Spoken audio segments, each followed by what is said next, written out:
I don't know how many people know about this, but video surveillance by itself is people are losing faith in it. Okay, this is very important for all those people who are trying to develop better and smarter cameras, which should be done. But the British government has just announced that it is cutting down on CCTV surveillance. And the reason they have done that is because crime has not gone down. And they are beginning to realize that because crime has not gone down, we don't have the money to spend because it's just not working. Now, I believe that this is a very, very big mistake that they are making, because you cannot take away the primary source of evidence. So they are shooting down the messenger. They are not thinking about the fact that what is it that we have done wrong. So they think they're bringing into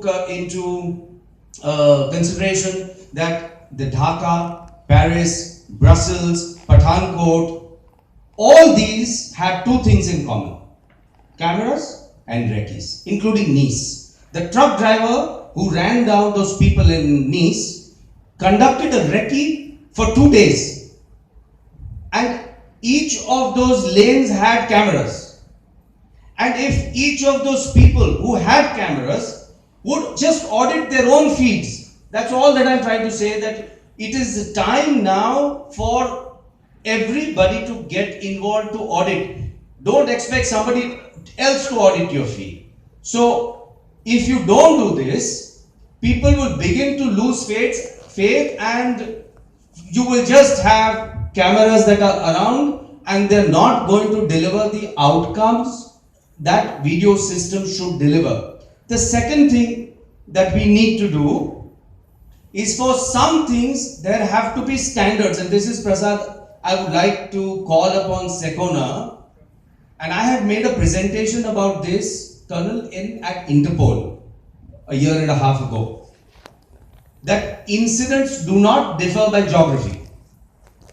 An incident in Malaysia is no different than an incident in India, is no different than an incident in the US, is no different than an incident in the UK. It's not different.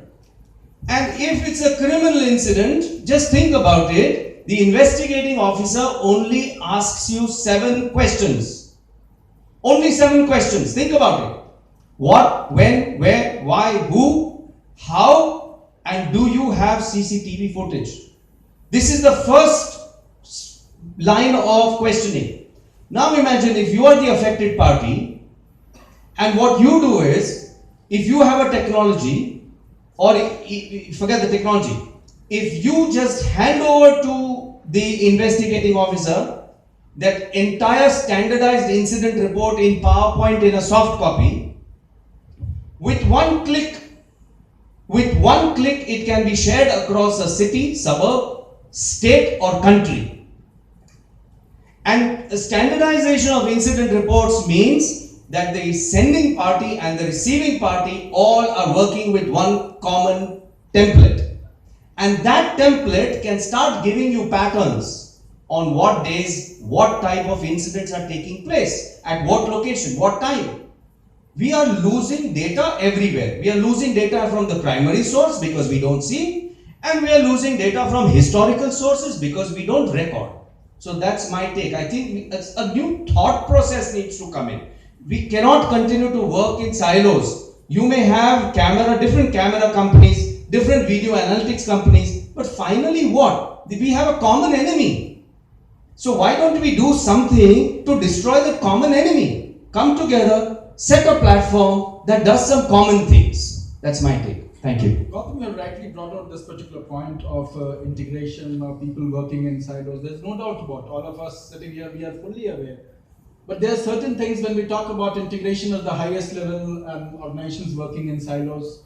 Somewhere the government, someone from us, I don't know whether we could be in a position to interact with the government in that particular situation. Because every one of us sitting here, let it be OEM, let it be partners, we all are working in silos. We don't want to, I'll not say want to see each other competing with ourselves, but invariably I have seen when we reach to the clients, when we reach to the customer, I just very basic. When you go to sell your cameras, he says, no, I don't require cameras. I require